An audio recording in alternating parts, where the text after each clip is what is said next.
The national service of remembrance at the Cenotaph is a moment of ceremony and order, paying tribute to the fallen. The King laid the first wreath on behalf of the nation. Queen Camilla was absent with a chest infection, but the Princess of Wales added another appearance to her official return after cancer treatment. Beside the Prime Minister, Sir Keir Starmer, the new leader of the opposition, Kemi Badenoch. Commemorations took place around the nation, in Edinburgh, Cardiff and in Belfast, where Northern Ireland's First Minister Michelle O'Neill chose to be the first senior Sinn Féin figure to take part in the official ceremony. She said she wanted to move beyond old limits and build bridges. This year is the 80th anniversary of the D-Day landings, but this year, perhaps more than ever, minds are also on what seem like endless current conflicts. Russia and Ukraine have just launched hundreds of drone attacks on each other, the biggest onslaught since that war began. Joseph Randall came under fire on D-Day. Now 101, he fears the world won't learn the lessons of war in his lifetime. You fought to liberate Europe. How do you feel about the fact that there are wars today in Ukraine and the Middle East? Well, to me, it just seems somebody hasn't had a taste of it, but, you know, when you see dead people laying around and people wounded badly and things, I don't understand it.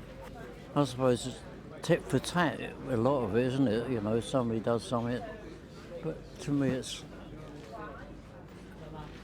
ridiculous, isn't it?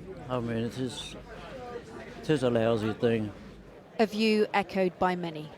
We don't want it. We don't want it. We don't want conflict because we're in the 21st century and we shouldn't be having to have conflict. Always humans seem to fight each other, and I don't know what needs to happen to us or what we need to do to change to stop this. And sadly, I begin to wonder if we ever will, really. The return of Donald Trump to the White House is setting political and military nerves on edge. The American president-elect is critical of NATO, ambiguous about support for Ukraine, just at a moment the head of our armed forces says is the most dangerous for decades. You're seeing a struggle with countries like ourselves that want to adhere to an international system and to an international order, and other countries like Russia challenging that international order, and then much of the world either hedging or not wanting to get involved in that tussle. The Defence Secretary has warned the armed forces are not ready to fight a war, but today the government refused to say when it will meet its manifesto commitment to spend 2.5% of GDP on defence. We're already spending more. We had another £3 billion going into the Ministry of Defence budget last week. We're already at 2.3%, which is higher than our NATO target of 2%. So as a country, we contribute more than we are asked, and we are increasing those contributions now. The government says defending the country is a non-negotiable, but more military funding won't come without other spending trade-offs. Well, we did ask the Ministry of Defence for an interview, but nobody was available. I am, however, joined by the Conservative MP and former Army officer Tom Tugendhat, who served in Iraq and Afghanistan. He was Security Minister under Liz Truss and Rishi Sunak. Tom Tugendhat, you served in Iraq and Afghanistan. What are your colleagues saying about Britain's readiness now to fight a war? Well, it depends who you ask, because there are many who are already engaged in operations in keeping us safe all the time. That's our ships at sea, our submarines, of course, and our aircraft providing the defence over our islands. And there's many troops who are training other armed forces or indeed acting as protections for our own interests overseas. So in many ways, we're already engaged in those services. But the real lesson that we've had is just look at what's happened in Israel and Ukraine over the last few years. You've seen a rapid change in technology from, manned aircraft to unmanned aircraft. You've seen it from, strikes being targeted at military installations to when you see what the Russians and the Iranians have done targeting civilian areas. We've got a real change in warfare. We've got a really urgent need to update our equipment and make sure we're ready for the threats that we really face. Right, well, Rishi Sunak had pledged to get to 2.5% That's of right. GDP by 2030. Keir Starmer hasn't set a date yet. I mean, there are reports that perhaps the Treasury is trying to push back to 2034. Well, he put it in his manifesto. I mean, I think we all kind of assumed that if it was in his manifesto, it might be something he'd deliver in this Parliament. Right, so by 2029 you'd like to see it? Well, I'd like to see it now, but the reality is if you put it in your manifesto, then you've got to assume it's delivered in this Parliament, don't you? Right, so that would be ahead of where Rishi Sunak was, and you think that's the right decision? I think it is the right decision. Actually, I was pushing Rishi to introduce it earlier than that. As you may remember, I've argued for 3%, and I've argued for increased spending on intelligence as well, because the truth is, we're now in a Cold War II. We're now in a different form of engagement with rivals and enemies around the world. You just need to see what Russia has done to us here in the UK, whether you talk about Litvinenko or the attacks in Salisbury, whether you talk about the cyber attacks that are ongoing every single day by China, whether you look at the targeting of journalists, as you know, by the Iranian regime here in the United Kingdom.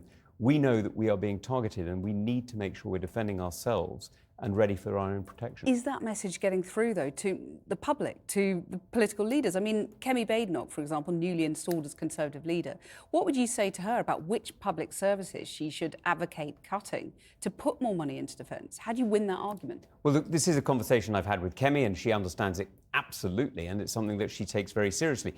The truth is, what we need to be doing is making sure that we are preparing ourselves for the conflicts we're facing. And you say it's about cutting, it's also actually about investing. The truth is, when you look at what is being stolen off us right now, today, we know that cyber attacks are costing British business millions and millions. We know that intellectual property is being stolen, being developed overseas. We know that the threats against us are costing British businesses, individuals across this country, millions and millions of pounds. We need to be protecting them, and that's about protecting our future as well. Well, given what we've seen in America, Donald Trump coming in, making it very clear that Europe, the UK is going to have to do more to protect themselves. You know, the Tories cut day-to-day spending, defence spending, since coming to power in 2010. Was that a mistake, looking now at the threat, you know, and having to do more in Trump's America? Well, you're right, it went down at the beginning and it went up. But, I always thought it was a mistake. And I thought it was a mistake because the truth is, the defence budget is one of the very few budgets that you don't get to choose. Your enemy gets a vote. You don't just get to choose it on your own. You have to listen to what's going on around you. Now, the reality is what we've seen in the last few years has made that completely clear. Now, for those of us who, as you'll remember when I was chairing the Foreign Affairs Committee, I was writing and arguing about this very clearly, who've been arguing that Russia is a clear present threat, China is a clear present threat, Iran is a present threat, and indeed there are others around the world who are also threatening us. We need to be absolutely serious about defending our interests, and when we don't, when we take our eye off the ball, then we see incidents like the collapse of Afghanistan, which lead to events like Ukraine. And that's not just about a foreign country a few thousand miles away. You'll remember only a few years ago, the spike in energy prices that meant that every home in the United Kingdom got a bill double what it had been the year before. And when you saw food prices going up, all of that is the real cost of failing to invest in defence. Come back to Trump, though, because, a lot of people see him as a threat, albeit of a different order. He's going to force us to do more and force the EU to go it alone to a greater extent. What is the best way to stop him, pushing Ukraine into a humiliating surrender? Do you appeal to his vanity and say to cut a bad deal with Putin isn't going to look good for him? Well, Kathy, forgive me, I'm going to be slightly challenging on that. I don't know. I mean, you've made some statements there that I'm afraid I don't think even you know, because nobody knows what Trump's going to do. I mean, the one thing that we can predict about him is that he is unpredictable. And so neither of us know. But we do know... So he might be better for the EU and for defence spending. We just don't know. I'm not making a prediction, Kathy. I just don't know. And I don't think anybody else does either. The one thing I will say is we've known about Trump and his statements about NATO and his statements about different forms of relationships with people like Putin way before 2016. And it's been very clear, if you don't like having your defence priorities decided by voters in the United States, well, spend on defence yourself. That's the choice. And we left it too late. And I'm afraid, you look around Europe, there are very few countries that have taken defence seriously. We did, actually, much more so than many other countries. Poland did, a few others did. But many, many countries have not. Right. And that's what we're facing today. Tom Tugendhat, thanks very much.